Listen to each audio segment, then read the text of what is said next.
Hello बच्चों, आज की वीडियो में हम करेंगे हमारा चैप्टर नंबर 7 द मून के बारे में हम पढ़ेंगे। मून क्या है? मून एक अर्थ का सैटेलाइट है, ठीक है, नेचुरल सैटेलाइट है अर्थ का। एनी ऑब्जेक्ट मूविंग अराउंड अ प्लेनेट, कोई भी ऑब्जेक्ट जो एक प्लेनेट की ऑर्बिट के चारों ओर घूमता है, यानी उसका एक पाथ होता है, उसके चारों ओर घूमता है, उसको बोलते हैं हम satellite. The moon is thought to be old as the earth, then that is about 4.6 billion year। तो मून की एज बोलो या फिर मून कितना पुराना है, तो वो है 4.6 बिलियन ईयर्स पहले से, ठीक है। और ये अर्थ के अबाउट 3,84,400 किलोमीटर दूर है ये अर्थ से, ठीक है। इसकी अपनी कोई सोर्स ऑफ लाइट नहीं है, लेकिन ये साइन करता है सन की लाइट से। जो इसके ऊपर सन की लाइट फॉल होती है यानी गिरती है, उसको बोलते हैं हम सन की लाइट से ये साइन करता है, ठीक है। इसके ऊपर लाइफ एग्जिस्ट नहीं करती, क्योंकि जो इसकी एयर, इसका सरफेस है, उसके ऊपर एयर नहीं है और वाटर भी नहीं है। The gravity of the moon is 1/6 of the gravity of the earth. जितनी हमारी अर्थ की ग्रेविटी है, ये उसका 1.6 होती है मून पे ग्रेविटी, ठीक है। अगर आप 1 मीटर जंप करना चाहते हो अर्थ पे, तो इसका मतलब हम मून पे जंप कर सकते हैं 6 मीटर तक, ठीक है। आप अगर अर्थ पे 1 मीटर तक जंप कर सकते हो, तो ये समझ लो मून पे आप 6 मीटर तक भी जंप कर सकते हो, ठीक है। तो यहाँ ग्रेविटेशनल ज़्यादा है। अब हम पढ़ेंगे कि मून का सरफेस कैसा होता है। मून का सरफेस बहुत सारी रॉक और डस्ट से मिलकर बनता है, जैसा कि ये दिखाया हुआ है। तो इसका सरफेस स्मूथ नहीं होता, ये रफ होता है, और अनइवन मतलब इक्वल भी नहीं होता, उबड़ खाबड़ होता है, ठीक है। इसके जो प्लेन्स होते हैं यानी जो मैदान होते हैं, माउंटेन्स और वैली होती है, और उस पर बड़े बड़े खड्डे होते हैं यानी पिट होते हैं, उसको बोलते हैं हम क्रिएटर्स, ठीक है। क्रिएटर्स को क्या बोलेंगे? बहुत बड़े बड़े डीप होल को हम बोलते हैं क्रिएटर। और ये बनते कैसे हैं?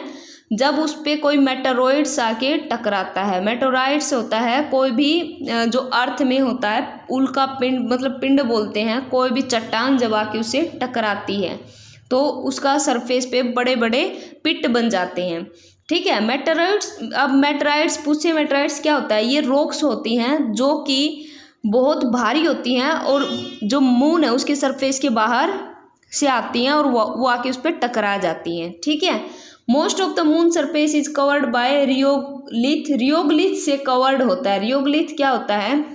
यानी जैसा ये आपको सरफेस दिख रहा है, ये क्या होता है? बहुत छोटे छोटे पार्टिकल होते हैं डस्ट के या चट्टानों के, उसके मिक्सचर से बनता है ये, ठीक है। प्रोड्यूस बाय मैटर इम्पैक्ट, उसको बोलते हैं मैटर इम्पैक्ट, ठीक है। अब हम बात करते हैं कि मून के फेज क्या क्या होते हैं। फेज यानी उसकी जो डायरेक्शन यानी दशाएं, या ये को उसके फेसेस कैसे कैसे होते हैं, ठीक है।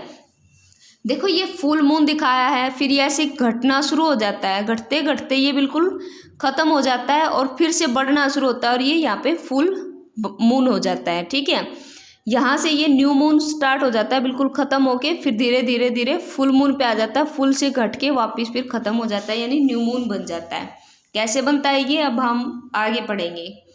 Appearance of moon as seen from the earth, earth से जैसे हमें ये दिखाई देता है, कभी बड़ा कभी छोटा, ये चेंज होता रहता है। क्यों? क्योंकि हमारी अर्थ ही रिवॉल्व कर रही है, ठीक है। जितना वो रिवॉल्व करती है, जो पार्ट वो देख पाती है वही वो हमें दिखाती है, और वही हमें लगता है कि ये मून इतना ही है बस। लेकिन वो इसलिए दिखता है क्योंकि हमारी अर्थ हमें उतना ही दिखाती है, बाकी पार्ट उसका छिप जाता है, ठीक है।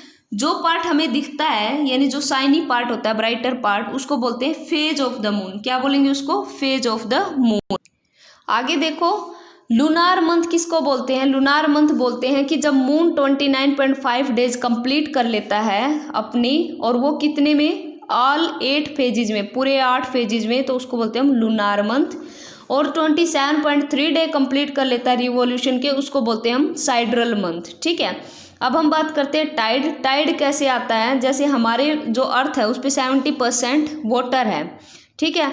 हर 12 घंटे में हमारी जो सीज होती है उसकी लहरें ऊपर उठती है और नीचे गिरती हैं, ठीक है। ये क्यों होता है? उसको बोलते हैं हम टाइड, जो पानी का ऊपर उठना और नीचे गिरना।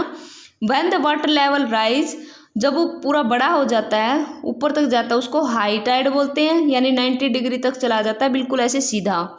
और फिर जब वो नीचे गिरता है उसको बोलते हैं हम लो टाइड। अब हम बात करते हैं मून पे पहली बार कौन गया, ठीक है। तो सबसे पहले गए थे American space craft, Apollo 11 launch किया था उन्होंने। वो स्पेस क्राफ्ट गया था यूएसए से 16 जुलाई 1969 को। अमेरिकन के एस्ट्रोनॉट गए थे, उसमें था एक मैन नील आर्मस्ट्रिंग था, एडविन एल्ड्रिन था और मिशेल कॉलिंस था। उन्होंने मून पे लैंड किया था, उनका जो यान था 21 जुलाई 1969 को, ठीक है। और सबसे पहले ये नील आगे था, तो इसने नील ने ही सबसे पहला कदम मून पे रखा था, ठीक है। लेकिन अब वो नील नहीं है। 25 अगस्त 2012 को 82 एज में वो उसकी डाइड हो गई, यानी वो डेथ हो गई उनकी, ठीक है। अब हम बात करते हैं हमारी वर्कशीट की। वर्कशीट में मैच द फॉलोइंग करेंगे। फर्स्ट कॉलम में क्या मैच करना है, देखो टाइड की क्या होता है, टाइड होता है gravitational pull of the sun and the moon. Lunar month क्या होते हैं, लूनार मंथ होता है 29.5 days of cycle.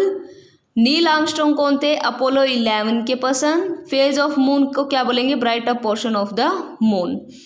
Next video में हम पढ़ेंगे एक्लिप्स के बारे में और हमारा पूरा चैप्टर कंप्लीट करेंगे और बची हुई हमारी एक्सरसाइज यानी जो भी वर्कशीट होगी उसको भी कंप्लीट करेंगे। Okay, thank you.